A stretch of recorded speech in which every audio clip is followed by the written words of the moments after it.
Hello guys, praise lord. இன்றைக்கி February 1.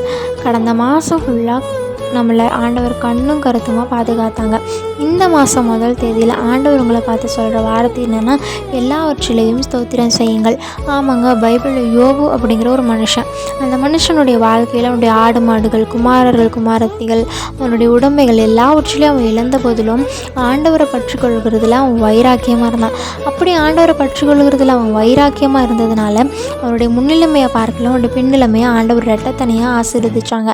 அதுபோல தான் நம்மளுடைய வாழ்க்கையிலையும் வருகிற உபத்திரவங்களாக இருக்கட்டும், பாடுகளாக இருக்கட்டும், அவர் அனுமதிக்காமல் நமக்கு வர்றது கிடையாது. சில நேரங்களில் சில விஷயங்களை நம்மளுக்கு கற்றுக் கொடுக்கறதுக்காக கூட ஆண்டவர் அந்த பாடுகளையும் உபத்திரவங்களையும் நம்முடைய வாழ்க்கையில் அனுமதிப்பாங்க. ஸோ நம்மளுடைய வாழ்க்கையில் பாடுகளோ உபத்திரவங்களோ வந்துச்சுன்னா ஆண்டவர்கிட்ட இதிலிருந்து நான் என்ன கற்றுக்கொள்ளணும்னு சொல்லி ஆண்டவர்கிட்ட கேட்டு அது ஈஸியாக நம்ம கடந்து போகும் பொழுது நம்முடைய வாழ்க்கை இன்னும் பிரகாசம் உள்ளதாகவும் ஜெயம் உள்ளதாகவும் மாறும். ஸோ அவருடைய பாதத்தில் அந்த உபத்திரவங்களை பாடுகளை வைத்து நம்ம ஜெயமுள்ளவர்களாக நம்ம காணப்படுவோம். இந்த நாள் நல்ல நாளாக அமைய என்னுடைய வாழ்த்துக்கள். தேங்க்யூ ஃபார் வாட்சிங்.